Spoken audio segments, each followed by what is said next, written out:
안녕하십니까, 넘버세븐 이실장입니다. 자, 오늘은 이 겐다 글러브를, 그러니까 구형 겐다예요. 3개를 갖고 나왔어요.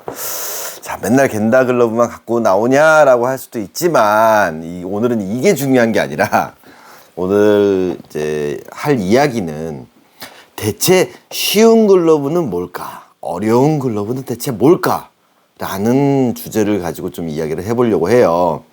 제가 뭐 영상을 찍으면서 말씀드려요, 아니면 글러브 설명을 하면서 이 글러브는 좀 쉬운 글러브입니다, 이 글러브는 어려운 글러브입니다, 이 글러브는 사용하기 좀 어렵습니다 라고 표현을 하는데, 자, 그 쉽다 어렵다의 개념을 어떻게 설명하느냐, 어떻게 풀어내느냐 고민을 해봤어요. 그러니까 단순하게 캐치볼이 어려운 글러브는 사실 거의 없잖아요. 그런데 사람들은 캐치볼 하면서도 어렵다라고 느끼는 글러브들이 있고, 또 실제로 가장 어려운 부분은 뭘까요?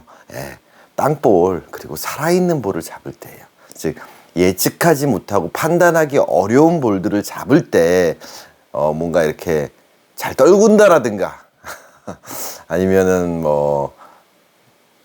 이게 뭔가 잡혀있는데 불안정하게 잡혀있다라든가 이럴 때가 좀 어렵다라고 하지 않으신가요? 그래서 제가 글러브의 패턴을 말씀드릴 때 투핸드로 받는, 두 손으로 막는 글러브라는 건 존재하지 않습니다. 글러브에서 패턴이라는 거를 이제 설명할 때는 결국 원핸드 싱글 캐치해서 이야기를 합니다. 그걸로 검증을 합니다 라고 말씀을 드렸어요.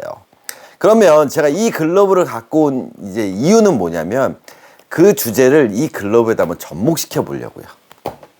그래서 요거는 제가 뭐 영상에도 많이 올렸던 그 제가 갖고 있는 그 구형 겐다형 김하성 모델인데, 요거는 손님이 이제 가공을 맡기신 거예요. 중고로 사신 글러브예요. 나쁘지 않게 길이 들었는데도 저한테 중고로 구매하셔서 실장님 이거 가공 맡겨주세요 라고 맡기신 거예요. 이분은 원체 저랑 10년 넘게, 거의 15년 가까이 저를 알고 계신 분이기 때문에 차이를 느끼시는 분이고, 정확하게는 모르겠지만 꼈을 때 느낌적인 느낌으로. 그리고 제일 이제 이 글러브 네, 이분도 거의 저랑 15년 가까이, 이분이랑 거의 이거 갖고 오신 분이랑 이분이랑 거의 비슷하신데, 이분도 거의 15년 정도 됐네 벌써. 와, 유니크 시절에 삼전동 굴다리 밑에 있을 때 그 금동이네 야구랑 할 때부터 보셨던 분들이에요 거의. 네. 근데 이분 같은 경우는 제가 판매했어요. 제가 이걸 사신다 그래서 이거 추천해드렸고, 겐다형 말씀하시길래 제가 직접 가공까지 해드렸어요. 근데 부족한 부분이 있죠. 네. 거기까지 해서 이 새 글러브로 제가 이야기를 풀어나가 볼 겁니다. 자, 글러브가 어렵다 쉽다의 개념을 이제 설명하는 데 있어서 근거가 되는 영상들을 먼저 말씀드릴게요. 제가 전에 언뜻 한번 말씀드렸는데 시즌2가 시작될 겁니다 라고 말씀드렸는데, 사실 지금이 그 시기입니다. 그래서 앞에 있는 영상들 잘 보셔야 될 거고요. 자, 이 이야기의 근거가 되는 거는 사실 새나글 새나글 파트 11, 새나글 파트 11에서 내 글러브에 최적화된 글러브 칸수는, 이런 얘기를 올린 다음에 파트 12에서 가장 중요한 영상 뭐였죠? 미야모토 신야의 그 글러브로 공을 잘 잡는 비법, 미야모토 신야의 캐칭 노하우, 이 파트 11과 12부터가 사실은 시즌2라고 보시면 돼요. 이 영상들을 근거로 해서 설명을 드릴 거고요. 그 이후에 또 나왔던 게 뭐였죠? 뭐가 있냐? 그 이후에 나왔던 거. 최근에 올렸던 새나글 그 파트 14 글러브 엄지의 각도에 대해서도 제가 설명드렸죠. 그 부분도 해당 사항이 있고요. 다음에 또 뭐가 있나? 동영상. 글러브의 엄지 각도, 다음에 일본식 가공, 역방향 가공이라 순방향 가공이라 이 부분에서까지 다 이어지는 내용이에요. 그래서 새나글 파트 11부터 14까지는 좀 봐주셔야, 15까지는 봐주셔야 이 이야기들이 이해가 갈 거예요. 그리고 그거를 검증하는 방법은 제가 영상에 올렸듯이 348번 영상. 자, 친다, 받는다, 친다, 받는다, 이거 2개. 중고 글러브 감별법 영상, 그걸로 셀프 검증 가능하시고요. 다음에 평소에 연습하실 때는 캐치볼의 시작과 끝 뭐였죠? 네, 전정놀이. 네, 그것까지도 이어지는 내용들을 가지고 쉬운 글러브, 어려운 글러브를 말씀드릴 겁니다. 자, 이제 우리 구분을 해보자고요. 땅볼 배제하고요. 뭐 바운드 송구 배제하고요. 직선으로 날아오는 공들, 캐치볼이나 송구 이런 부분에 대해서 먼저 생각을 해보자고요. 자, 쉽다 어렵다라고 판단했을 때 어려운 경우가 나오는 건 뭐냐면요, 바로 이 부분에서는 별로 크게 없어요. 캐치볼 위치잖아요. 이건 땅볼 위치고, 맞잖아요. 이건 땅볼. 네. 그럼 골반축을 중심으로 해서 위에가 캐치볼이 이루어지는 부분이면 이 반구 모양이 내가 글러브를 대는 각도겠죠. 즉 글러브를 댔을 때 이렇게 되는 각도, 이 범위. 여기서는 사실 그 글러브가 어렵다 쉽다를 논하면 안 돼요. 사실은 캐치볼을 할 때, 공을 주고받을 때, 송구를 서로 주고받을 때 이 범위에 오는 것들은 잡고 떨군 거다 한다라는 것은 그건 캐칭의 기술에 문제가 있다라는 거죠. 사실 엄밀히 말하면. 그런데 어떤 글러브들은 똑같은 문제가 있는 사람인데도 불구하고 공을 안 떨구는데, 어떤 글러브는 공을 떨굴까? 그래서 그 떨구는 글러브는 어려운 글러브, 사람들이 이렇게 생각을 한다는 거죠. 자, 어떤 경우일까요? 궁금해 한번 생각해 볼까요? 자, 그 답은 사실 미야모토 신야의 캐치볼 노하우 영상에 나와 있어요.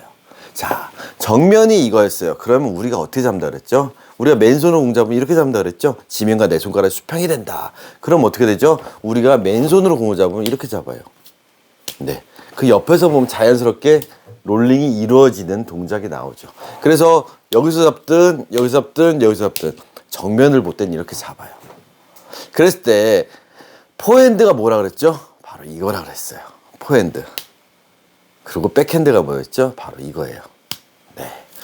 이 개념을 이해를 하고 있다라는 전제로 설명을 드릴 겁니다. 그러면 친다 그랬을 때는 이거예요. 받는다는 뭐죠? 이거죠. 백핸드는 뭐였죠? 백핸드. 여기잖아요. 오므리면 타고 나갈 수 있으니까 롤링. 즉 받는 드릴, 치는 드릴에서 백핸드 쪽 받는 드릴, 포핸드 쪽도 롤링 들어가면서 잡아줘야 되는데 제끼고 오므리면 튄다. 분명히 영상에서 올렸어요. 그렇다면 본인이 어떤 글러브는 쉬웠는데 어떤 글러브는 어렵다라고 판단하는 가장 그 기준점이 되는 부분은 뭐냐면, 사람들이 몸의 중심에 편안하게 오는 공일 때도 그런 걸 느낄 때라고 저는 판단을 해요. 그러면 좀 더 극단적인 비교를 해보자고요. 자, 극단적으로 제가 투수 글러브를 준비했어요. 그리고 내야 글러브예요. 정면에 올 때 이 글러브는 사실 말해서 이렇게 해서 오므려도 잡혀요. 오므려도 박혀 있어요. 근데 이 글러브는 정면에서 오므리면 튀어나가고 안 잡혀요. 똑같은 동작을 했을 때. 자, 여기서 함정은 뭘까요? 오므리는 거, 손목을 제끼는 거 아니에요. 공을 받는 바로 위치였던 거예요. 제가 이 동작을 어디 앞에서 했죠? 몸 중심에 했어요. 즉 포핸드에서 이루어지는 동작을 정면으로 갖고 오시는 분들이 되게 많다라는 걸 좀 봐요. 사회인야구에서. 그래서 평소에 맨손으로 공 잡으라면 이렇게 잡으시는 분들 되게 많아요. 여기서 공방에서 이렇게 토스 해드리잖아요. 그럼 이렇게 받는 거예요. 정면으로 받으면 이렇게 받으셔야 될 분들이, 맞잖아요. 내 몸의 중심이면 포핸드였으면 정면 이렇게 돼야 될 사람들이 이거를 옆으로 돌리고 이렇게 되는 거예요. 그래서 공을 던져드리면 진짜로 공을 이렇게 받아요. 네. 튕겨내거나 이렇게 잡아요. 그 습관이 바로 글러브에 적용됐을 때, 즉 이렇게 제끼는 동작에서 내야 글러브 이 겐다형을 쓸 경우에는 이렇게 되면 튕겨나가요. 아, 이 실장이 앞을 보랬지, 글러브 그치? 앞을 보랬지. 그래서 사람들이 어떻게 하냐면 이러고 있어요. 그리고 이렇게 잡아요. 내가 오른손으로 공 잡으라고 던져주면 이렇게 잡으시는 분들이 글러브를 끼고 왼손으로 잡으세요 그러면 오른손이 이러고 있는데 왼손이 이러고 있는 경우가 되게 많아요. 그럼 잡았어요? 뺄게요. 쓱 뺄게요. 근데 저 이러고 있으면 손목이 쥐나요. 예, 저 엘보도 안 좋기 때문에. 지금 뭐냐면 내 정면으로 글러브를 받을 때 글러브 각도가 이 포핸드에서 잘못되는 각도를 그대로 갖고 오시는 경우가 많아요. 아니면 포핸드 각도를 그대로 갖고 와서 이렇게 해서 캐치볼을 하시는 경우가 되게 많다는 거죠. 그럼에도 불구하고 올라운드 글러브를 끼면 이렇게 해도 이 포켓이 다 웹에 박혀 있어요. 근데 쥐는 방법은 어떻게 됐어요? 이거예요? 아니죠. 이렇게 잡고 있어요. 그래도 박혀 있어요. 그래서 사람들이 쥐다. 처음에 야구 시작할 때 올라운드 글러브 혹은 좀 깊은 글러브, 패턴적으로 내야에 이런 다양한 기술을 발휘하는 글러브들이 아닌 일반적으로 그냥 올라운드형에 가까운 이런 투수 글러브 같은 모양이라든가 그런 걸 쓰시다가 내야 글러브를 구매하실 때 내야가 어려워 라고 생각하시면서 그 다음에 어떤 생각하냐, 사이즈가 작아서 그렇다라고 또 판단하시는 경우도 되게 많아요. 그래서 제가 포켓이 깊다, 얕다, 아랫벽의 길이가 길다, 좁다, 세나글에서 다 글러브 구조에 대해서 또 설명을 드렸잖아요. 그래서 아랫벽이 뭐예요? 여기죠. 윗벽이 여기. 네. 얼마 전에 제가 올린 영상 중에서 박스로 디귿자 해서 글러브의 엄지의 각도는 이란 영상도 올려드렸잖아요. 그게 몇 번이죠? 글러브 엄지의 각도는 세나글 파트 14 올바른 글러브 엄지의 각도는 에서도 나왔듯이 아랫벽 윗벽이 이렇게 물리는 각도가 글러브의 구조임에도 불구하고 이렇게 디귿자를 만들어서 쓴다는 개념이 있으신 분들은 대부분 몸 중심에 와도 요렇게, 즉 요렇게 들어가는 거죠. 그럼 아래로 가면 이렇게, 위로 가면 이렇게, 옆으로 가면 이렇게, 이렇게, 백으로 가면 이렇게 되는 거예요. 우리가 백으로 잡을 때, 맨손으로 잡을 때도 이렇게 잡을 수 있는 사람은 없어요. 어떻게 잡죠? 이렇게 잡죠? 이렇게 잡거나. 그럼 얘가 이렇게 열려 있어야 되는데 대부분 제껴서 간다는 거죠. 왜? 평소에 캐치볼을 이렇게 하기 때문에. 그래도 길을 들여서 어느 정도 이렇게 만져신 분들은 이게 돼요, 어느 순간. 근데 문제는 어떤 경우에 생기냐, 이제 벗어나는 경우에서도 이게 더 극대화가 되기 시작되는 거예요. 즉 핸들 롤링이 안 되니까 타고 나가, 아니면 플라이볼을 잡을 때도 맞고 떨구는 그런 일들이 비일비재하게 발생한다는 거죠. 그럼 사람들이 어떤 얘기를 하냐, 글러브 탓을 하기 시작해요. 글러브가 내야 글러브, 어려운 글러브. 그렇죠. 자, 극단적인 예를 들었고, 그럼 어려운 글러브와 쉬운 글러브의 차이는 뭘까요? 똑같아요. 올라운드 글러브처럼. 제가 말씀드리기에 이런 사카모토 패턴 일형은 쉽습니다 라고 말씀드리잖아요. 그건 뭐냐, 똑같이 내가 이런 각도가 안 나와서 이런 부자연스러운 각도가 나왔을 때도 얘는 담겨 있는 거예요. 이 동작을 취해도. 그런데 이런 겐다같이 제가 길들여 드렸음에도 불구하고 이런 경우 나오면 얘는 다 튀어나가는 거예요. 즉 이 각도가 반드시 나와야지만 잡히는 글러브가 되는 거죠. 그래서 어렵다라고 생각하시는 경우가 많아요. 그런데 이 기본 개념만 숙지하시면 치는 거, 받는 거 다 돼요. 손님, 제가 길들여 드린 거고 잘 쓰셨어요. 근데 이것도 문제점이 있어서 갖고 온 거거든요. 이따가 설명드리겠지만 이 동작들이 이거를 껴도 똑같이 이루어진다라는 거죠. 똑같이. 그런데 얘는 부자연스러운 동작을 했을 때, 아니면 오므려서 담는 동작을 했을 때도 담겨 있지만 얘네들은 그게 좀 어려운 거죠. 왜? 윗벽과 아랫벽의 차이. 즉 아랫벽이 얕기 때문에, 엄지 각도가 좀 벌어져 있기 때문에. 그래서 역방향 가공이 어렵다라고도 표현을 하는 거고요. 이해가 좀 가시나요? 그래서 캐치볼을 어떤 각도로 하냐에 따라서 글러브가 어려울 수도 있고 쉬울 수도 있는 거예요.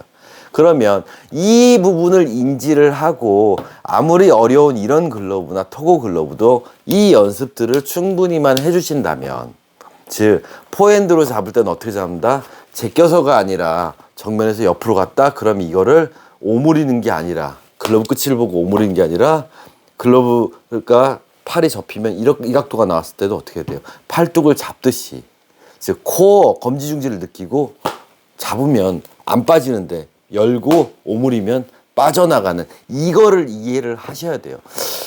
미야모토 신야 영상, 그 캐치볼 공을 잘 잡는 노하우 영상이 조회수가 정말 얼마 안 되거든요. 그 아래 영상이랑 비슷해요. 1600건 정도 됐는데 시청 시간도 얼마 차이는 안 나는데 수익률이 거의 더블이 이상 나더라고. 꽤 많으신 분들이 오래 보셨다는 소리죠. 사실 조회수는 허수거든요. 시청 시간도 허수고. 그러면 많이 오래 보신 경우가 좀 수익이 좀 높게 나오는데 거의 다른 것들은 한 3불, 4불 나오는데 예, MM에 대해 분석한 거 거의 10불이 나와버렸어요. 거의 비슷한 다른 영상에 비해서 되게 수익이 많이 났다는 소리는 정말 많이 보셨다라는 거예요. 이 부분이 사실은 미야모토 신야의 캐치볼 영상이 그 정말 어찌 보면 시즌2에 있어서 새로 이 350번대 내외에서 이제 시작되는 영상들에서 정말 중요한 포인트가 될 거예요. 자, 그렇다면 정면 부분에서 내가 이 연습을 한다, 뭘 한다? 천장놀이. 그럼 친다, 치는 거고. 누워서 천장에도 던지면서 친다. 아이고, 친다 했을 때 친다. 받는다는 뭐였죠? 붙었을 때 받는다. 이 연습. 그럼 포핸드에서도 마찬가지죠. 친다 했을 때 쳐보는 거고. 받는다 했을 때 감아 보는 거고 갖고 오는 거고. 자, 감는다라는 동작이 지금 롤링이잖아요. 그걸 또 극대화시켜. 이 롤링, 즉 문손잡이를 잠그고 연다라는 동작. 여기서도 잠그고 연다, 잠그고 연다. 이 동작이 되게 어려우실 수도 있어요. 그런데 그걸 의식하지 않고도 그 동작이 나와야 되는데 사실상 우리 몸에는 그 동작이 다 배어 있어요. 쉽게 생각하면 돼요. 멱살을 잡았다 갖고 오면 우리는 이렇게 갖고 오죠. 팔뚝의 회전. 방망이를 친다? 그럼 방망이를 치면 어떻게 돼요? 나간다? 따봉. 즉 가면 이렇게 되는 거고 열어서 오면 이렇게 되는 거예요. 맞잖아요. 간다? 이렇게 되는 거고 온다? 이렇게 되는 거예요. 그럼 여기서 온다 했을 때 팔을 당기면서 감는 게 아니라 감고 오고 감고 치고. 그래서 투수들 마운드에서 치면 짝다리고서 어떻게 보셨잖아요. 이거 다 이렇게 치는 거 보이잖아요. 이거를 안 치면 어떻게 탁 이렇게 되는 거고.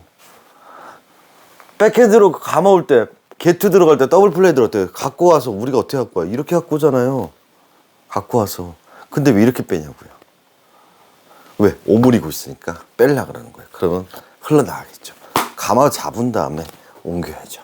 그래서 이 부분에 있어서는 얕은 글러브든 깊은 글러브든 내야 글러브든 투수 글러브든 외야 글러브든 심지어 미트, 포수 미트든 뭐 일루 미트든 글러브 때문에 어렵다, 글러브 패턴 때문에 어렵다라고 말하시면 안 된다라는 거예요. 그러면 이 부분이 아니라 이렇게 약간 벗어났을 때 약간 이렇게 돼 있을 때 좀 튀어. 이래서 어렵구나 라고 말씀하신다면 정답. 그럼 이 부분에서 이렇게 됐을 때 어려운 부분들을 극복하려면 그만큼 내가 글러브 대는 각도도 연습이 돼야 되고 이 글러브에 맞춰서 적응이 돼야 된다는 거예요. 그래서 글러브가 뭐 20개, 30개 있으신 분들도 시합 때 하나밖에 못 쓰는 이유 중에 하나가 이런 벗어나거나 내가 정확하지 못한 자세가 왔을 때 공에 임기응변을 할 때 이 팔의 각도라든지 글러브 각도가 글러브마다 다 다르면 이게 일정하지 않기 때문에 잔실수가 나올 수밖에 없는 거죠. 어이없는 실수. 이거는 내가 평소 같으면 잡을 건데 괜히 그 글러브 가서 놓쳤어. 이런 경우도 나올 수 있다라는 거죠. 그래서 제가 늘 말씀드리듯이 새 글러브를 뭐 길들여진 여러 가지 글러브가 있는데 그중에 이 글러브를 쓰고 싶다라고 하면 최소한 2, 3주 정도는 뭐 레슨장도 다니고 연습도 하시고 해서 손이 글러브에 익는 시간이 필요하다라는 거 그거 꼭 기억하시라고 말씀드렸잖아요. 그러고 나서 써야지 갑자기 저번 시합 때는 이거 쓰다가 다음 시합 때는 이런 거 썼다가 막 잃어버리면 이게 헷갈려져요. 몸이 이제 적응하는 시간이 필요하다라는 거죠. 쉽게 설명해서 우리가 메타성마다 다른 방망이, 다른 밸런스 방망이 안 들고 들어가잖아요. 선수들도. 맞잖아요. 몸에 익은 거 들고 가듯이 똑같은 개념이에요. 자, 그러면 이제 확장시켜 봅시다. 캐치볼이 아닌 이제 아래로 가서 이 땅볼의 개념을 한번 보자고요. 땅볼의 개념. 자, 아까 설명했듯이 정면에서 오는 땅볼, 즉 우리가 지면과 수평이 되는 각도가 어디였죠? 즉 여기가 아닌 한 이 정도. 왼쪽 겨드랑이와 명치 중앙 젖꼭지 정도 앞이 되겠네요. 그 정도 위치에서 정면을 보고 이게 포핸드, 백핸드라 그랬잖아요. 그래서 포핸드 위치가 됐을 때 그걸 그대로 반대로 했을 때가 바로 이 각도가 나오는 거죠. 그래서 제가 세나글에서 파트 몇이냐? 자꾸 기억이 안 나요, 저도. 자, 세나글에서 파트 15 일본식 가공에서 설명드렸던 가장 중요한 포인트가 뭐였죠? 네, 땅볼을 잡을 때도 글러브 끝이 앞을 본다. 그러려면 어떻게 된다? 내 시선 앞에서 여기서 잡아야지 여기서 잡는 건 아니라고 말씀드렸잖아요. 글러브 각도가 이렇게 나와야 되는데 손끝이 아래를 보면 안 된다라고 말씀드렸던 이유 중에 하나가 뭐냐면 얕은 글러브를 어려워하시는 분들이 여기서도 똑같은 일이 발생한다는 거예요. 캐치볼이랑. 아까 이런 겐다 같은 형태를 가지고 정면으로 잡을 때 잘 안 잡히고 튄다 그랬죠. 그러면 그걸 그대로 땅으로 놔둬도 똑같은 일이 생기는 거예요. 아까 이렇게 하는 거를 땅볼도 똑같이 해버리는 거예요. 그래서 어렵다라고 하는 거예요. 그런데 이게 옆으로만 가도 어때요? 각도가. 이 각도가 아니라 좀 편해지죠. 그러니까 여기는 또 오므려서 담기기는 해. 근데 담았을 때 불안정하죠. 그럼 잡아야죠. 여기서도 잡듯이 똑같이 잡아야 되는 일이 나와야 되는데 오므리면 여기서 오므렸을 때 튀듯이 MM형 미야모토 신야 캐치볼 노하우처럼 이렇게 되면 튀듯이 여기도 똑같이 튀어버리는 거예요. 그럼 이렇게 잡는 스킬이 있으면 여기서 뭐죠? 롤링. 즉 땅볼 잡는 게 글러브가 우리가 캐치볼을 이렇게 하듯이 똑같이 이렇게라 그랬잖아요. 그 옆으로 갔을 때도 이렇게 잡아야 되는데 이거를 이렇게 오므리고 있으면 흘러나갈 수밖에 없는 거예요. 자, 그럼 아까랑 똑같은 논리로 본다면 이런 겐다형이 구형 겐다 이 패턴이 어렵습니다 라고 제가 말씀드리는 이유는 뭐냐면 즉 이거는 제가 순방으로 다시 바꿔놓은 거예요. 저도 어렵거든요. 좀 쉬운 설명을 드리기 위해서. 역방이 어려운 부분이 뭐냐라고 했을 때 보면 이제 이 손님이 갖고 온 이유가 보이는 거예요. 이분은 어렸을 때 야구도 하셨었고요. 저보다 나이가 많으신 분인데 야구도 되게 잘하세요. 그리고 첫 글러브가 저랑 인연이 된 게 브랜든 필립스 모델 그 흰색에 검정에 그 레드 오렌지 파이핑 들어간 거 예전에 조성한 모델이라든지 그 호르페인 배색으로 나왔던 그 구형 1786이 저랑 인연이 됐던 분이에요. 거기에 익숙해져 있는 분이에요. 그러고 나서 그 다음이 오비키 글러브. 그 다음이 요거였어요. 네. 그런데 그런 글러브질에 익숙하신 분이 요걸 쓰시면서 어떤 문제에서는 야구 진짜 잘하시거든요. 저보다 잘할 거 훨씬 잘하실 거예요. 근데 이 글러브가 튄다라고 느낀 건 뭐냐면 그 글러브는 이렇게 돼서 내가 만약에 이렇게 담는 동작이 나올 때 담기는데 얘는 튀어버리는 거예요. 즉 내가 앞에서 잡으려고 노력을 하지만 여기서 잡는 경우도 있잖아요. 바운드에 따라서. 그랬을 때 즉 얘가 수평이 아닌 약간 종으로 돌아갔을 때 얕은 글러브, 벌어진 글러브들은 공이 좀 타는 경우가 생긴다라든가 공을 떨구는 경우도 생긴다라는 거죠. 그래서 어렵다라고 말씀드리는 거예요. 그러면 안 떨구려면 어떻게 해야 될까요? 더 바운드를 잘 맞춰서 이렇게 만들 수밖에 없잖아요. 에이, 어떻게 사람이 그렇게 하면 돼요? 그러면 안 떨구려면 어떻게 해야 될까요? 그게 왜 일본 선수는 허벅지에 글러브를 누르나? 글러브 새끼의 각도는 내 글러브의 칸수는 영상에 다 답이 나와 있던 거예요. 즉 이렇게 만들고 이렇게 하는 부분은 뭐냐? 결국 담는 동작을 했을 때 잘 담기게 만들었어야 되는데 이분 같은 경우도 새끼가 이렇게 각이 안 나왔던 거예요. 그러니까 낑가고 무는 거 위주로만 들어갔던 거예요. 그렇게 하더라도 이렇게 깊은 글러브 같은 경우에는 이게 쉬운 글러브 같은 경우는 이렇게만 하더라도 담을 땐 또 잘 담겨지거든요. 안 빠지게. 분명히 이런 식으로 내려서 오므려도 담겼었거든요. 근데 그 감각을 똑같이 역방향의 겐다형으로 놨을 때 이렇게 하면 얘는 튀어요. 제가 똑같은 동작을. 그럼 어떻게 된다 그랬죠? 이렇게 덮어서. 즉 손가락 각도가 이렇게 들어가게. 여기서 이런 식으로 들어가게 만들어야 된다는 거죠. 이런 식으로 내려서 만드는 게 아니라 그럼 치환된 아랫벽, 즉 윗벽으로 올라온 이제 아랫벽이 윗벽이 됐잖아요. 이게 덮어지려면 엄지가 내려오는 게 아니라 이 벽이 덮여지면 된다. 그랬을 때 담으면 쉽게 담을 수 있었던 거였죠. 특히나 이게 포핸드 쪽도 그렇지만 백핸드에서 더 심각한 일이 생긴다는 거죠. 이렇게 엄지가 벌어져 있는 각도에서 백을 잡으려면 오므리면 안 잡히는 거예요. 그래서 이 손님한테도 말씀드린 게 그거예요. 자, 검지를 보자고요. 이분은 코어를 충분히 잘 쓰시는 분이에요. 그래서 백으로 갈 때도 포켓이나 웹은 잘 잡아. 근데 바운드 같았을 때 여기 맞았을 때는 여지 없는 거예요. 근데 포켓으로 갔을 때 아니면 포켓에서 좀 더 웹 쪽으로 공이 갔을 때 잡아 코어를 눌러. 그럼 이분 글러브가 어떻게 돼 있냐면 여기가 쏙 들어가 있죠. 즉 중지약지에 코어를 쓴다고 했어도 중지약지에 힘이 되게 많이 들어가고 새끼는 이렇게 벌어지는 이런 손모양이 나와버리는 거예요. 그래서 이분한테 테스트를 할 때 잡으세요. 딱 잡았어. 여기 괜찮죠. 그리고 일부러 포켓에서 웹에 가까운 쪽으로 더 웹 쪽으로 잡으세요. 딱 잡았어. 그거 빼니까 힘이 안 들어가. 그래서 제가 해드린 게 뭐였냐, 여기서 요 각도만 다시 만져드렸어. 만졌죠. 이 각도만 이렇게 나와 있어요. 그 상태에서 코어 쓰세요 딱 하니까 물려 안 빠지는 거예요. 즉 이 각도가 딱 잡혀 있으니까 이 힘이 확실히 들어간 거죠. 즉 이 각도가 안 잡혀 있으면 이 힘을 넣으려고 그랬을 때 이렇게 들어가 버리는 거예요. 아니면 이렇게. 하지만 이 각도가 나와 있으면 확실히 단단하게 더 물 수 있는 동작이에요. 그 동작이 돼버리니까 이 각도를 맞춰놓으니까 이 아래쪽에다 주고 자 코어 검지중지 느끼세요 딱 여기도 잡히는 거예요. 이게 퍼져 있으니 빠지죠. 그러니까 빠졌던 거예요. 다 물면 역방향이에요. 이게 넓어.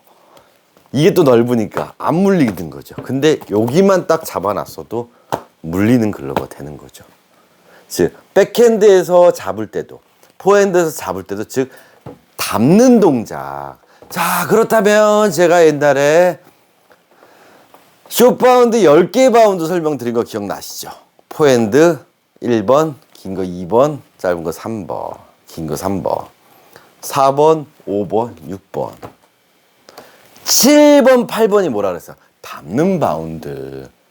즉 결국에 사람들이 어려워하는 부분은 롤링을 조금 이해하시는 분들도 이 글러브가 어렵다 쉽다를 감별할 때는 결국에는 언제냐, 7번, 8번에서 내가 담는 동작을 먼저 하고 그 다음에 롤링이 들어간다 그랬잖아요. 그 담는 동작일 때 튀어나간다라든가 담는 동작일 때 떨궈버리는 일이 나올 때 예전에 쓰던 글러브 이런 좀 깊고 편안한 뭐 쉬운 글러브를 쓸 때는 그런 게 없었는데 와 이거는 어려운 글러브에서 떨구는구나 라고 생각을 하게 된다라는 거죠.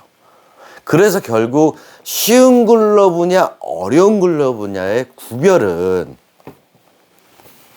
담는 동작, 즉 잡는, 무는 동작이 아닌 담는 동작에서 구별이 된다라는 게 결론입니다. 우리가 캐치볼을 할 때도 이런 상황이 나왔을 때 담는 동작 맞죠? 담는 동작. 그렇다면 담는 동작을 약간 감아주는 동작으로 잡는 동작의 가미가 되게끔, 그리고 여기서도 담는 동작 그럼 약간 롤링을 넣어서 담아주게끔, 그게 안 되면 더 깊이 담아주게끔, 백핸드도 마찬가지야. 담아주게끔 이 동작이 나오게끔 만들어 줘야 된다는 거죠. 어떤 글러브를? 얕은 글러브를. 그런데 얕은 글러브를 조금 더 잘 담기게 만드는 방법들을 사람들은 다 잘못 접근해서 어떻게 하죠? 더 넓혀. 떨어지니까 더 모아. 아니면 이게 안 만나서 안 담긴다고 생각하니까 여기 꺾어서 계속 이걸 만들려고 애를 쓰는데 그러다 보면 점점 코어는 못 쓰게 될 것이고 잘못했을 때 덧하고 아니면 결국에는 회전하는 공이 멈춰지는 세면이 만나는 지점인 이쪽 어딘가에 가서 안착되면서 바닥은 좁아지는 그런 결과가 나온다라는 거죠. 자, 어려운 글러브, 쉬운 글러브를 감별하는 법 이제 좀 이해가 가시나요? 즉 숏바운드 연습을 하고 레슨장 가서 연습을 할 때 숏바운드로 연습하시는 거 아니면 실제 펑고를 받으실 때 내가 떨구는 상황을 한번 생각을 해보세요. 분석을 해보시면 대부분 내가 핸들링이 못 들어가고 담는 동작이 나왔어. 바운드를 잘 못 맞췄다라든가 아니면 불규칙이 나왔다든가 아니면 공 잡는 위치가 바운드를 맞추다 보니까 이 밑으로 갔어. 그래서 글러브가 아래를 보고 있어. 그런 상황에서 많이 나온다라는 거죠. 근데 선수들도 하다 보면 아래를 보고 있잖아요. 그때 어떻게? 그럴 때는 이렇게 받아서 두 손으로 받는 경우가 그래서 나오는 거예요. 원핸드 싱글은 되게 힘들어지겠죠. 근데 그걸 자꾸 두 손으로 잡으려다 보면 어떻게 돼요? 손을 다치는 경우가 되게 많아요. 그래서 글러브 끝이 아래를 보는 부분, 그게 결국 미야모토 신야 영상에서 손목을 제껴서 진짜로 오므리는 동작을 하는 경우, 심지어는 그거를 몸 중심에서 하는 경우, 캐치볼 하면 이렇게 하고 있는 경우 아니면 이렇게 하고 있는 경우, 손목을 제껴서 손바닥면이 앞을 보지 못하고 아니면 포켓몬의 앞을 보지 못하고 웹이 앞을 보고 오므리는 동작, 즉 롤링도 안 들어가고 그런 경우에 이런 일이 많이 발생한다라는 거 말씀드렸습니다. 그럼 이제 한 단계 더 나아가 볼게요. 오늘을 갖고 온 거 겐다였잖아요. 즉 쉬운 글러브랑 어려운 글러브에서 겐다는 어렵다라고 제가 말씀드린 근거가 바로 그런 부분이잖아요. 그러면 제가 이 겐다를 순방향으로 바꿨던 이유는 뭐냐라는 거죠. 아까 그래서 잘 안 잡히는 동작을 할 때도 얘는 되게 잘 잡혔어요. 즉 엄지 각도가 얘가 더 벌어지는 각도이기 때문에 얘를 조금 더 아래로 내려오게 만들었어. 그래서 예전에 유튜브 영상 올린 것 중에 겐다인데 삼루수 아이가 이 겐다, 이 구형의 겐다, 마타 있는 겐다형을 삼루수인 애가 인치업된 걸 사왔는데 이미 어느 정도 중고기 때문에 처분하기도 어렵고 일단은 써야 될 경우 제가 어떻게 바꾼다 그랬죠? 그렇죠. 순방향으로 바꿔서 211 착수하는 걸 권했어요. 십자앱인데. 그렇게라도 써야 될 거 아니에요. 211 착수하면 돼요? 안 돼요? 그 영상 바로 이 영상 전 영상에 제가 올렸잖아요. 잘 안 잡히는데 211 써도 될까요? 돼요. 3루 보면 돼요. 그런데 이런 상태에서 안 잡힌다고 이걸 211을 끼게 되면 이제 미궁속으로 빠지는 거예요. 얼마 전에 손님이 왔는데 IP 셀렉트를 갖고 오셨어요. 토고. 네. 얕은 글러브예요. 얘보다 더 얕잖아요. 이거 211로 끼셨어요. 그거 쓰다 보니까 어떻게 되냐? 공이 다 여기 가서 멈춰 있는 거예요. 점점 증폭될 거예요. 그럼 어때요? 이만큼이 벌어지기 시작하고 볼집 형성된 게 거의 이쪽으로 형성이 됐어요. 그럼 손이 있으면 여기다 잡기 시작하는 거죠. 내 손은 여기인데 공이 여기다 잡는. 네. 그럼 뭐예요? 웹 글러브가 되는 거예요. 제가 예전에 엄지 검지 사이에다 웹만 있는 글러브 보여드렸죠. 즉 캐스터네츠 뜰 체질로 해서 이게 다 웹인 거예요. 다 웹으로 잡는 글러브가 돼버려요. 그러니까 어때요? 궁극적으로 얘가 사라져요. 당장 쓰기에는 좋지만 결국 그럼 어떻게 돼요? 앞으로 보는 캐치볼 안 되게 돼요. 야구 기본기 캐치볼이 안 돼요. 부득불 세워서 담는 동작들이 반복이 되다 보면 땅볼도 당연히 이렇게 잡게 되는 거죠. 이거를 앞에다 보고 핸들링을 한다든가 숏바운드를 친다든가 이런 기술을 발휘할 때 되려 타게 되면서 그 사람이 야구 기술이 퇴보하는 일이 생긴다라는 거죠. 순방향으로 역방향의 글러브를 이해를 하고 제가 영상을 찍는 이유는 뭐냐면 이게 그렇게 어렵기 때문에 글러브 되는 각도라든가 바운드 맞히는 거 그리고 야구 기술에서 물어서 빼는 것까지 이런 부분 아니면 숏바운드를 했을 때 핸들링 하는 거를 더 연마하시라는 거를 강조하기 위해서 이런 어려운 글러브 설명을 드리는 거지 편법은 없어요. 그래서 그런 스킬들을 연습을 좀 하셔서 이 글러브를 이런 어려운 글러브들을 좀 정복을 하시는 걸 저는 추천해 드립니다. 네, 그걸 권해 드리고요. 왜? 글러브 쓰는 이유는 결국에 야구 잘하려고 공 잘 잡으려고 하는 거 아니에요. 아니면 이런 어려운 글러브가 아닌 좀 쉬운 패턴의 글러브를 선택하는 방법도 있죠. 근데 이렇게 만들어 놓은 패턴의 이유는 뭐냐고. 왜 어렵게 만들어 놨을까요? 아까 이제 담는 게 어렵게 만든 이유는 뭐냐고요. 담았을 때도 얘가 이렇게 해서 담았을 때도 공을 빨리 빼고 던지려고 전에도 말씀드렸지만 무엇인가 하나를 얻으면 무엇인가는 포기해야 되는 거예요. 얘가 담는 부분에서 좀 잘 되지만 잡는 부분에서 잡았을 때도 공을 뺄 때 이 아이들보다는 빨리 빼기가 좀 어려운 부분이 있다라는 거죠. 왜? 아랫벽이 길기 때문에 박혀있기 때문에 손 넣어서 빼기가 어렵죠. 즉 뭘 하나 얻으면 뭘 하나 버려야 돼요. 포스비트도 똑같잖아요.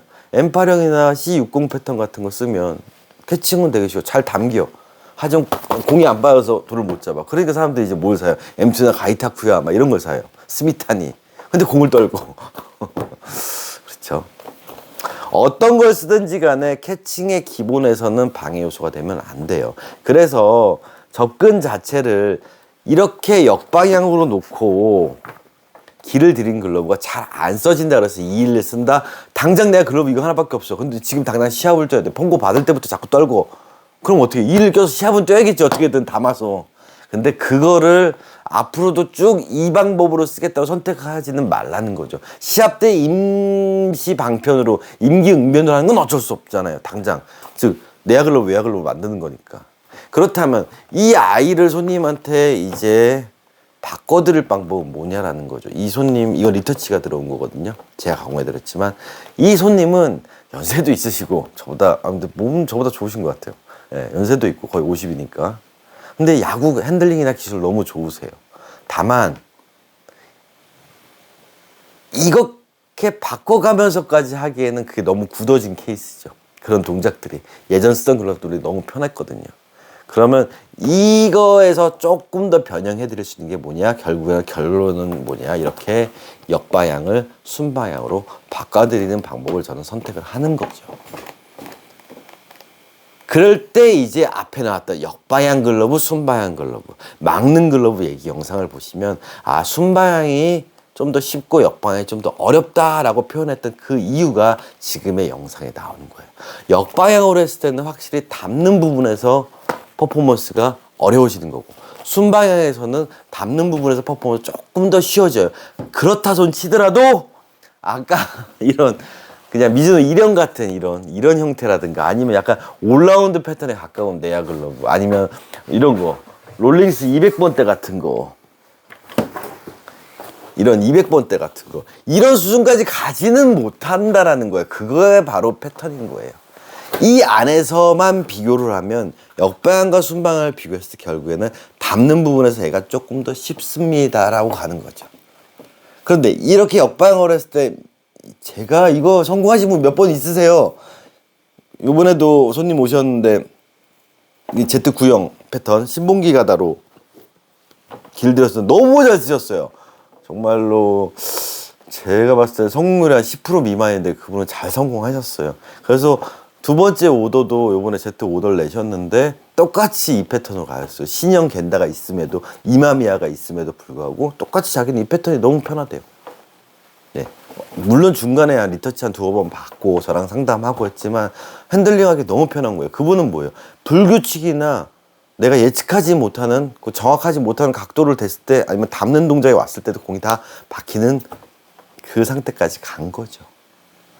얘도 마찬가지예요. 더 쓰시고 이거 더 만지고, 네, 허벅지 누르고 칸수, 글러브 칸수 영상처럼 하고 내가 조금 더 부드러워지면 되겠지만 그럴 만큼 야구할 시간도 없고 굳이 또 얘를 그렇게 할 바에는 차라리 좀 순방향으로 해서 접근하게 만들어 드리는 게 조금 더 이분한테는 쉬운 선택이라는 거고, 저도 그런 선택을 했어요. 왜? 요즘에 왜냐면 겐다, 구형 겐다가 가공이 많이 안 들어오기 때문에. 네. 그렇다면 이제 제가 가공하지 않은, 저도 모르시는 분이에요. 이분도 저희 손님인데 야용사에서 사신 거예요. 네, 중고로. 자, 이분 글러브를 분석해보면 각은 딱 디귿자, 이 각은 딱 잡혀 있어. 오, 나쁘지 않아요. 그리고 엄지 각도도 많이 안 꺾여는 있어, 이게. 근데 줄은 가 있긴 한데 많이 안 꺾였어. 그래서 이 글러브 제가 길들인 건 아니지만 요걸 상을 딱 넣었을 때 보면 검지 위에 고도 그렇게 많이 높지 않아. 그럼 친다. 살짝 쳐요. 대면 이렇게 느낌을 보고 살짝 던지면 친다. 튀는 거예요. 받는다는, 잘 물려. 어디? 이 아이웹 아래 X자 부분. 그럼 포켓 쪽에다 놓으면 쳐요. 즉 이쪽과 외부인데요. 즉 이분도 아마 사용감이 많지는 않은데 킵스킨에다가 뭐 좋은 글러브 비싸게 오더 내셨는데 아마도 잘 쓰지진 못한 것 같아요. 그건 이렇게 숏바운드 쳐보면 여기가 있어요. 보이시나요? 숏바운드 쳐보면 닿는 거라도 살짝씩, 즉 공이 안착되는 지점이 바로 이 엄지랑 검지랑 웹 아랫부분이 포켓보다 살짝 위, 이 끈 X자 있는 부분에서 대부분 안착이 되는 거예요. 그럼 이분은 백핸드 이쪽 잡을 때도 하나도 안 잡혔다라는 거예요. 이게 조금 더 손바닥 중앙에 가야 잡히고, 이쪽에 가깝게 잡으면 이쪽에 잘 안 잡혀요. 그러니까 다 여기서 떨어지는 게 물리는. 그나마 다행인 건 이게 검지가 이렇게 돼 있지 않았기 때문에 여기는 물려요. 디귿자는 잘 만들어 놨고 엄지 각도도 없는데 이거는 글쎄요, 어떻게 쓰신 걸까요? 이분도 이렇게 잡았다라고 저는 판단이 돼요. 아니면 이렇게, 아니면 평소 캐치볼 할 때 거의 이 붙여서 잡는 캐치볼만 하신 거죠. 친다라는 동작이 나올 때, 즉 숏바운드 친다라고 할 때는 이건 튀어나가 버리는 거예요. 닿는다는 동작을 할 때도 튀어서 이렇게 올라오는 일이 생긴다는 거죠. 즉, 이 글러브가 갖고 있는 기능에 한 5, 60%밖에 못 쓴 거죠. 그러면 제가 이 글러브, 즉 역방향 밸런스에서 이거의 밸런스를 잡는다라고 하면 저 같은 경우는 일단은 그렇죠. 제 손에 맞춰서 엄지 라인, 아랫벽 라인 더 잡아주고 제 손에 맞춰서 그냥 제 손이에요. 그냥 이렇게 제 손에 맞춰서 이렇게 만지는 거예요. 만져주고 포켓 부분 좀 더 부드럽게 만져주고 그리고 주먹으로 때려서 각 잡아주고 다음에 아랫벽 여기 이 아래 힌지 부분 벽 잡아주고 오므려지니까 조금 펴주고 이렇게만 만져놨으면 즉 이분은 이 디귿자형이나 모양은 그 원형에 가깝게 쓰셨는데 디테일을 못 잡으신 거예요. 이렇게 썼으면 얘는 다 잡혀 이렇게 친다 받는다 그럼 제자리 친다 짧다 받는다 다 되는 거예요. 그랬으면 캐치볼을 제대로 하셨으면 정면에서 보는 거 이게 튀는지 안 튀는지를 먼저 이쪽으로 와야지 먼저 감별을 하셨었어야 돼요.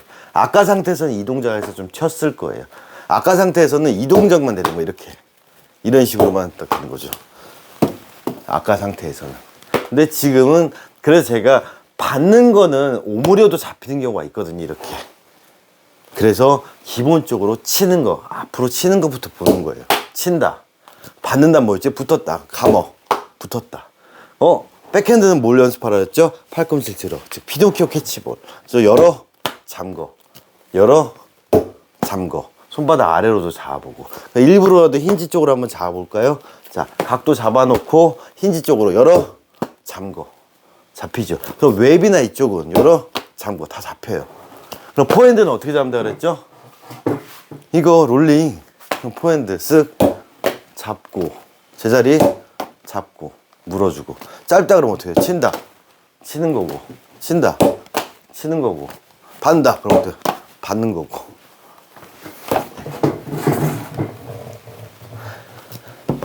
이 글러브에서 이제 뭐랄까 호랑이 그림은 대충 잘 그리셨는데 줄무늬를 많이 안 칠하고 눈동자를 안 찍은 거죠. 활용정점 그 용의 눈동자 찍는 거 활용정점까지는 아니고 그러니까 약간 호랑이를 그렸는데 약간 수컷 사자 같은 느낌 그런 느낌인 거예요. 좀 더 디테일을 해줬으면 얘도 되는데 그렇다고 해서 저보고 이거 쓸래? 아니면 아까 순발을 바꾼 이걸 쓸래? 저도 마찬가지예요. 이제 순발력도 없고 제 포지션이 숏 볼 수 있는 것도 아니고 끽해봐야 세간인데 아니면 서드 그렇다면 저는 조금 더 안정적으로 내가 잘 못 움직이고 그리고 저도 바운드 잘 못 맞췄을 때 담는 동작에 나왔을 때의 대처 백에서 갑자기 튀어올랐을 때 내가 떨구는 그 두려움 아니면 머리 위로 넘어가는 공들 같은 경우 네아 플라이 같은 거 잡을 때 불안감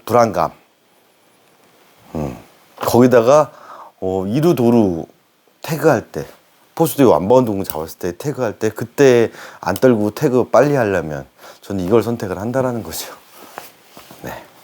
그래서 제가 앞에 영상에도 올려드렸잖아요. 2일 착수하지 말라라고 하는 대상 젊으신 분들 야구에 이제 막 열정을 갖고 하시는 분들 아직 운동 시간이 좀 있으시면 30대 중반 이하 저희 카페에 누가 물었는데 그 기준이 뭡니까? 그래서 손님은 아니에요 막 이랬는데 30대 중반 35 아니야.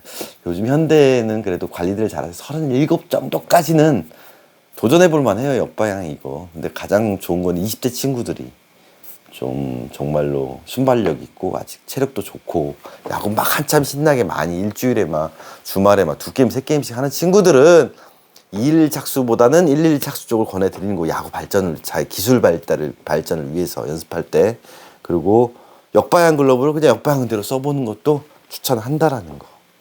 근데 이제 포지션이 3루 쪽에 특화돼 있어. 거의 90% 80% 3루를 봐. 그렇다면 이 글러브 쓰면 좀 스트레스를 받겠죠. 왜? 유격수용으로 만들어 놨잖아요. 얇게 잘 물어서 빼게 만들어 놨잖아요.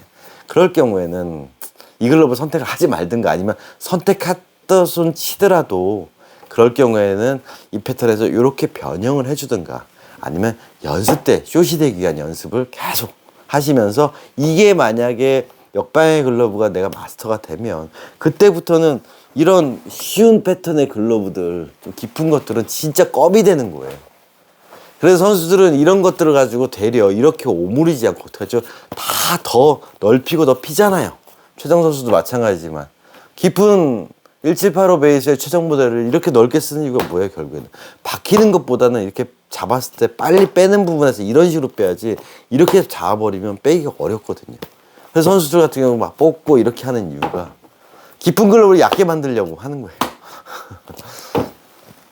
접점을 찾는 거죠. 긴 방망이를 짧게 잡는 거냐, 짧은 방망이를 좀 더 길게 잡느냐, 그 방법의 차이인 거죠. 그래서 역방향 글러브를 쓴다. 역방향을 떠나서 일단 얕은 글러브에서 역방향으로 제만큼 빼서 막 이런 일본식 강으로 돼 있는 글러브를 쓰신다고 할 때, 이 글러브의 특징은 뭐구나. 이건 어려운 글러브라 그랬지. 어려운 글러브는 뭐구나를 인지를 하시고 더 정확히 글러브에 잘 물리는 각을 만들려고 노력을 하시고요. 특히나 얕은 글러브, 어려운 글러브들은 이렇게 되기가 어려워요. 이런 식으로 이렇게 올라운드처럼, 아니면 아까 올라운드 투수 글러브나 이런 윌슨 200번대처럼 이렇게 나오는 형태가 나올 수가 없어요. 거의 대부분 이런 토고라든지 이런 겐다가 같은 경우에는, 그럴 경우에는 그 모양 안에서 뭐가, 즉 회전하는 공이 3면이 동시에 만나게, 지금 가만히 냅뒀더니 또 빠졌어. 또 없어졌어요. 방금 제가 손으로 아까 만질 때 됐었잖아요. 보여드릴게요. 제가 뭐 다른 손 동작을 하는 거 똑같이 할게요. 친다. 그러면 벌써 이만큼 쳐요. 네, 손가락 들어가요. 여기 친다. 네, 이렇게 돼버려요. 아까랑 똑같이 동작했는데, 그럼 다시 관절 만져서 디테일 다시 잡아주면 똑같은 동작 하는 거예요. 제가 이제 안 튀어요. 이게 제가 리터치 하는 방식이에요. 이거를 좀 확실하게 굳혀지게 만들게끔 강한 힘으로, 기계로 그 사람 손에 맞춰서 하는 방식, 그게 바로 348번 영상의 중고 글러브 셀프 리터치, 중고 글러브 감별 노하우 법에 나와 있는 내용이에요. 조금 이해가 가시나요? 그래서 어려운 글러브를 선택을 하셨어요. 처분하고 쉬운 글러브 사는 방법도 있겠지만, 좀 도전의식을 갖고 젊으신 친구들이나 아니면 내가 야구실을 좀 발전시키고 싶다라고 하신다면, 그냥 역방 이 상태에서 내가 좀 더 이런 부분에서 더 기술을 발전시켜야 되겠구나, 조금 연구하시고 그 방향으로 좀 야구를 하시는 걸 좀 추천해 드립니다. 여기서 또 한 가지 주의사항. 그렇게 연구를 하시고 노력하시고 그래, 오케이, 네 말 알겠어, 넘버 세븐 네 이야기 알겠어, 그럼 나도 그렇게 해야지 라고 했을 때 가장 사람들이 오류에 빠지는 것 중에 하나, 바로 레슨장 가서 펑고 받는다라는 거. 절대 그러시면 안 됩니다. 쉽게 말해서 타격폼을 이렇게 유튜브로 설명하거나, 아니면 코치가 원포인트 레슨을 했는데, 아니면 코치한테 한 타임 배우고 나서 알겠어, 이제 이해했어, 그리고 바로 가서 기계볼 치거나 라이브 배팅 치거나 프리 배팅 치려고 달려드는 거랑 똑같아요. 절대 안 돼요. 티베팅 투스부터 해서 몸에 그 배일 때까지 나도 모르게 딛는 순간 그 동작이 나올 때까지 연습하시듯이 똑같아요. 나도 모르게 공이 날라온다 그래서 이렇게 잡던가 온다, 이 동작을 내가 계속 마스터 하셔야 돼요. 그럼 제자리 했을 때도 뭐예요? 박수, 제자리, 롤링, 이게 아니라 벌려서 오므리는 게 아니라 여기서 일단 잡히겠죠. 그래도 살짝 롤링 넣어주고, 그럼 짧다 그러면 어떻게 한다 그랬어요? 여기서 튕기면 이렇게 가면 손등이 어떻게 돼? 우리가 앞으로 가면 이렇게 되잖아요. 옆으로 가면 이렇게 되잖아요. 친다. 이것도 다 나온 영상이 앞에 받는다. 받을 때 어떻게 해? 받는다. 이게 뭐예요? 농구공을 튀어오를 때 우리 어떻게 해? 이렇게 해서 드리블 하듯이 받는다. 제자리 친다. 그거를 역방향 글러브를 쓸 때도 마찬가지예요. 얕은 글러브 쓸 때도 마찬가지예요. 깊은 글러브 쓸 때도 마찬가지예요. 손바닥 보고 쳐다보고 오므리고 때리지 마시고요. 이 각도 절대 아니에요. 공이 들어가는 입사가 여기 아니었잖아요. 그러면 이렇게 제낀다는 소리잖아요. 글러브 끝에서 손바닥 방향으로 정확히 방향을 봐야죠. 손바닥 방향을 볼지 포켓 방향을 볼지 결정을 하시고, 손바닥 방향이면 이거고 포켓이면 이거겠죠. 그럼 포켓이 들어왔다 그러면 어때요? 롤링, 제자리. 짧다 그러면 어떻게 돼요? 짧다. 길다 그러면 어때요? 길다. 그럼 손바닥 방향이면 어떻게 될까? 각도가 내 손바닥과 수직이 되게 만나야겠죠. 그럼 글러브 각도 이렇게 되겠네요. 그럼 친다. 제자리. 친다. 받는다. 이 연습을 많이 하시고요. 이건 내 손으로 던져서 내가 받는 타이밍이잖아요. 그럼 어떻게 될까요? 이거를 더 살아있는 공을 받고 싶다. 실제로 날라올 때 그렇게 막 예쁘게 안 오잖아요. 그럼 뭐예요? 그럼 천정놀이. 저야 벽이 있으니까 벽에다 치고 해도 되지. 벽도 마찬가지예요. 이 야구공이 실밥이 있기 때문에 이게 예측하지 못하잖아요. 그러면 누워서 천정놀이. 누우는 게 안 되면 제자리에서 뛰어서라도 천정놀이 하시는 거예요. 뛰어서. 머리로 뛰어서 친다. 친다. 받는다. 어떻게 돼요? 받는다. 받는다. 이 연습 하시는 거예요. 앉아가지고 계속. 형광등이 눈에 들어갔어. 그래서 이 리듬감, 그리고 받는 캐칭 포인트, 제가 캐치볼을 했어요. 그거부터 계속 연습하셔야 돼요. 날라오는 공에서 일정한 캐칭 포인트에서 잡으려면 어떻게 될까요? 팔로 조절해? 아니요. 푸덕도 조절하고 몸도 조절하고. 상황에 따라서 덜 나갔으면 팔이 더 나가는 거고, 많이 갔으면 붙는 거고. 그런 리듬감, 즉 내 일정한 캐칭 포인트, 그런 글러브를 끼고 일정한 캐칭 포인트에서 항상 잡는 연습. 즉 공과 내 시선 사이에서 잡았어. 그럼 이게 아니고 어떻게 된다 그랬죠? 숙인다. CP, 캐치볼 포지션. 그 연습까지도 같이 해 주셔야지. 이 얕은 글러브, 어려운 글러브, 쉽게 말해서 얕은 글러브 아니고 어려운 글러브라고 말하는 글러브들을 내가 정복해서 쓸 수 있다라는 거예요. 자, 마지막으로 정리해 드릴게요. 즉 어려운 글러브는 뭐다? 닿는 동작을 할 때, 그리고 예측하지 못하는 동작을 잡았을 때, 무는 동작이 아니라 오므리는 동작을 할 때 좀 튀는 현상이 발생하는 게 어려운 글러브입니다. 근데 어려운 글러브의 장점은 뭘까요? 제대로 물어주는 동작을 했을 때 공 빨리 빼기 좋다. 그리고 물어주는 동작을 했을 때 공 강하게 물어주기 때문에 태그를 하던가 뭘 했을 때 공이 빠져나갈 리스크가 좀 없다. 그런 장점이 있다까지 설명드렸습니다. 자, 제가 세상에 나쁜 글러브는 없다라고 제목을 타이틀을 정하고 그 시리즈를 올리는 때 제가 이유를 설명드렸잖아요. 제가 강영욱 씨를 너무 좋아하거든요. 그 개통령 강영욱 씨 너무 좋아합니다. 사심이 있어서 그런 건 아니고요. 그분이 이제 세상에 나쁜 개는 없다를 찍을 때 보면 빠네요. 그때 제가 처음 봤던 개념이 뭐냐면 노즈워킹. 네, 강아지들이 스트레스를 받으니까 그냥 종이에다 간식 넣고 이렇게 구겨서 이렇게 주면 앞발로 코로 냄새 맡으면서 끙끙끙끙 대면서 이거 찾는 동작 때문에 노즈워킹을 하면 걔들이 스트레스가 풀린다라는 거예요. 네, 그런 동작. 우리 강아지도 한번 시켜봤더니 걔는 그냥 찾다 말더라고요. 간식을 안 좋아해. 귀찮은지. 나이가 들어서 그러는지 우리 강아지는 그랬었는데, 그리고 식탐이 별로 없는 강아지여가지고 우리 강아지는. 네, 어쨌든 아무튼 그래서 그거 하는 거 노즈워킹 그때 가르쳐줬고, 그다음에 예전에는 막 그런 거 있었잖아요. 강아지 교육시킨다 그래서 신문지 감아가지고 탁탁 치면서 막, 저도 옛날에 그렇게 배웠거든요. 강아지를 때리지 말고 바닥을 때리라고, 이렇게 신문지 소리 크게 해서. 저도 그렇게 배웠거든요. 아니면 어느 프로에서 봤던 거는 목에다 초크체인 걸어가지고 막 지짐 있으면 팍 당기면 탁 하면서 애들이 몇 번 하다 보면 안 한다고. 물론 강영욱 씨도 대형견 훈련할 때 통제 안 될 때는 초크체인 같은 거 강하게 당기긴 하시던데, 그러니까 결국에는 적절한 보상, 칭찬, 그렇죠? 동기를 부여하고, 그다음에 거기에서 성과를 냈을 때는 항상 일정한 칭찬을 줘라라는 거, 노즈워킹, 이런 기본 개념들. 그래서 강아지가 사람과는 다르다라는 개념들을 설명을 해주셨었죠. 그게 어찌 보면 제 이론에서 가장 중요한 인체 신비 같아요. 그랑 비슷한 내용인 것 같아요. 네. 강아지의 행복을 위해서는 사람 먹는 걸 주면 안 돼. 아우, 내가 먹으니까 너도 배고프지. 너도 먹고 싶잖아. 그럼 하나 입에 있는 거 떼서 줄게. 강아지의 행복을 위해서 하는 게 아니라는 거죠. 비만이 된 강아지한테, 견주한테 그런 얘기를 했었죠. 강영욱 씨가. 그거는 사랑이 아니라고. 강아지를 죽이는 동작이라고. 강아지를 더 불행하게 만드는 동작이라고. 나는 사랑이라고 생각하는데. 글러브도 그런 것 같아요. 본인들이 하는 동작이 글러브를 망치는 동작들이 정말 많아요. 본인은 애정을 갖고 하는 동작이고 야구를 더 잘하기 위한 동작인데 공을 더 잘 잡기 위한 동작인데 글러브를 꺾고 말고 막 이런 동작들이 결국 다 글러브를 망치는 것들이 되게 많아요. 왜 그렇게 해야 되냐?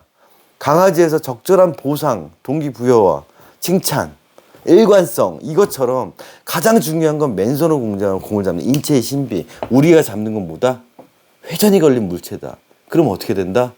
1면과 2면과 3면이 동시에 착 하고 멈춰야 된다. 한 면만 만나면 돌아 나가고 두 면이 만나면 돌아 나가니까.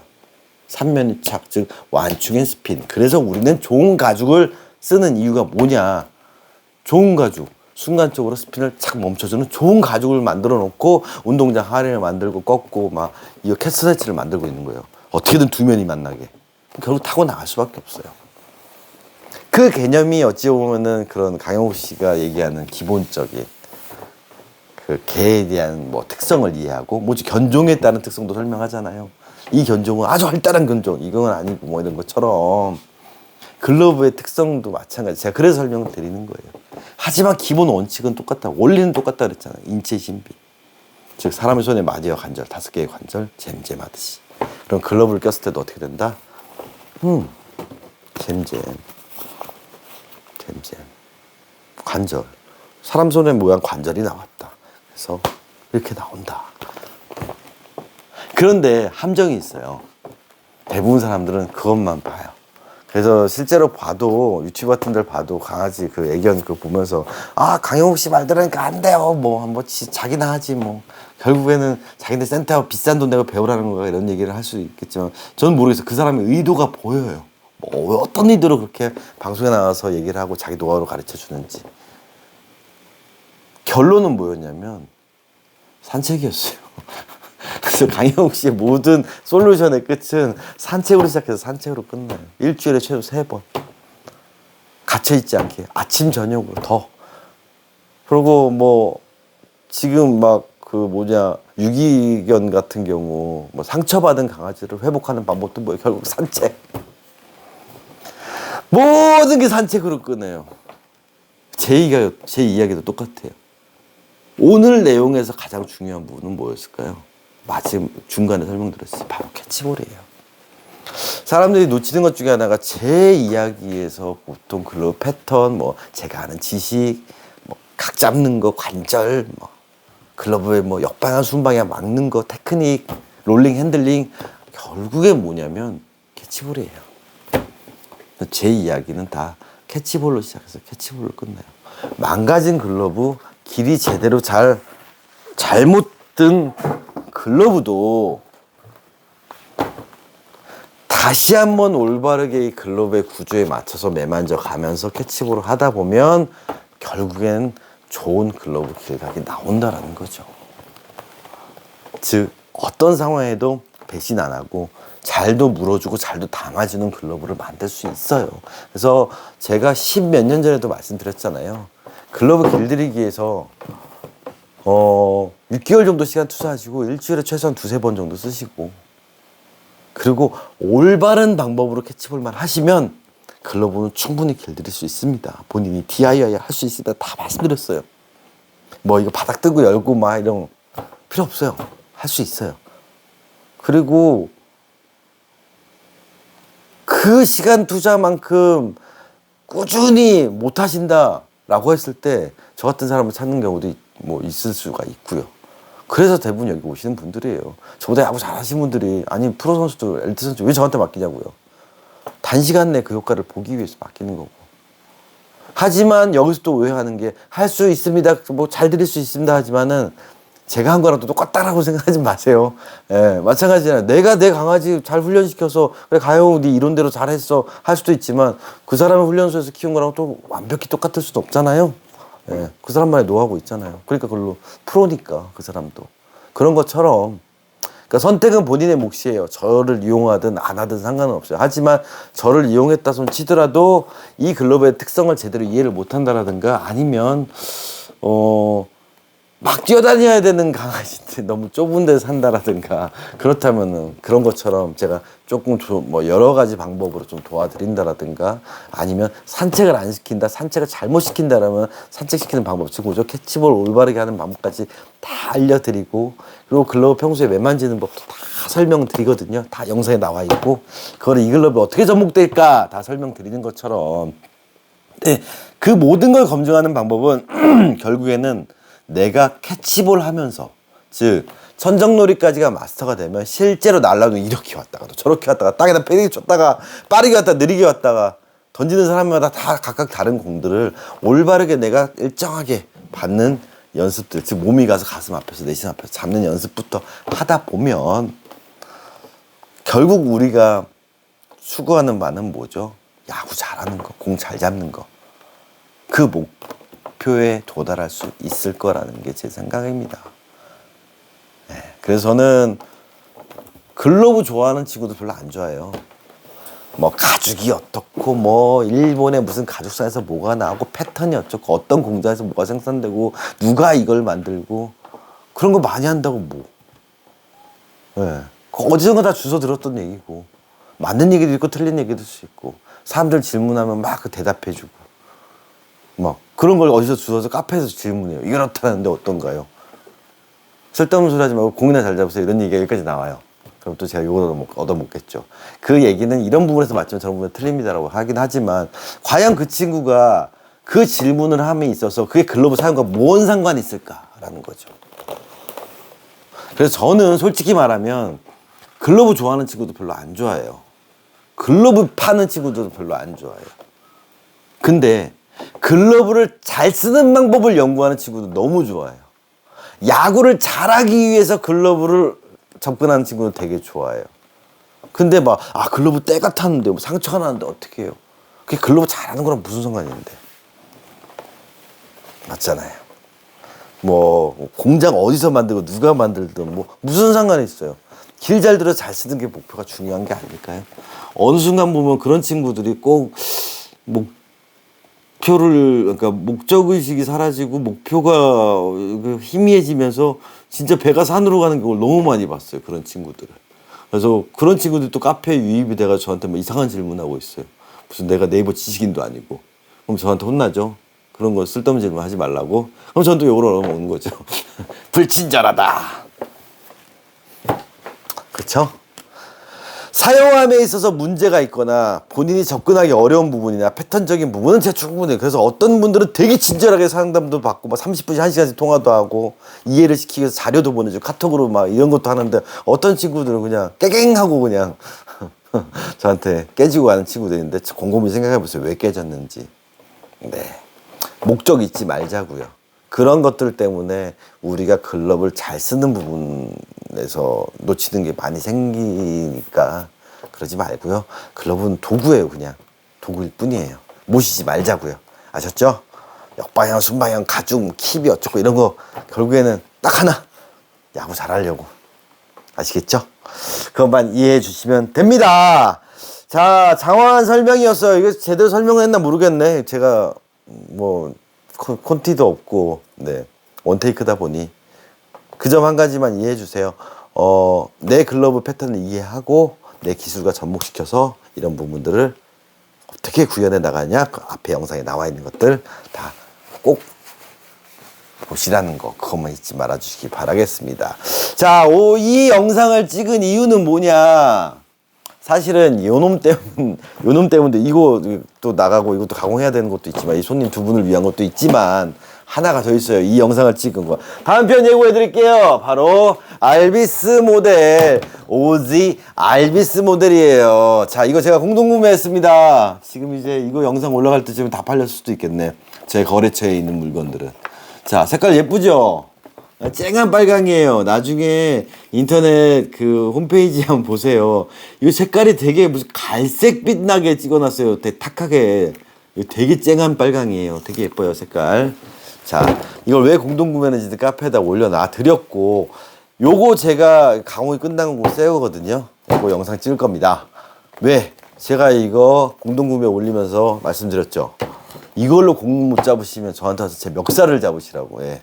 네. 거기에 대해서 이걸 잘 쓰는 방법, 이 제품에 대한 특징 다 설명드릴 거예요. 가공 끝난 거거든요. 예. 뭐 대충 이렇게 잡아도 여기 태그에도 안 빠져요. 네, 외부로 잡았는데도 손바닥 당연히 잘 잡히고. 예. 좋아요. 자, 이 글러브 저한테 공동 구매할 때 구매하셨던 분들, 그리고 앞에서 이게 첫 해에 나왔을 때 되게 유행할 때 몇몇 분들 가공 받으셨던 분들도 있으실 거고, 또 어느 순간 딱 끊겼어요. 이게 정말 처음에 인기가 많다가. 왜냐, 이 상태에서 바로 길을 들이곤 하면 이제 접근이 어렵거든요. 솔직히 말씀드려서 알비스 모델은 DIY가 어려워요. 그래서 다음 영상은 아까 그 쉬운 글러브, 이거 쉬운 글러브예요. 되게 쉬운 글러브예요. 왜 쉬운 글러브인지 이제 이 영상을 통해서 근거로 얘기를 해서 앞에 얘기를 또 끌어다가 알비스 영상 찍어 드릴 거고요. 요거 사용하시는 분들, 저한테 구매하셨던 분들, 가공 받으셨던 분들들 잘 사용하면서 쓸 수 있는 노하우까지 제가 같이 영상 찍어 드리도록 하겠습니다. 이상 넘버7이었고요. 오늘 2편 찍으려는데 2편 못 찍겠네요. 벌써 3시네. 네. 일단은 내일 또 찍어야 될 것 같아요. 네. 편안한 밤 되시고요. 다음 영상도 기대해 주시고요. 다다음 영상엔 더 재밌는 영상이 있을 거니까 쭉 한번 지켜봐 주시기 바라겠습니다. 감사합니다.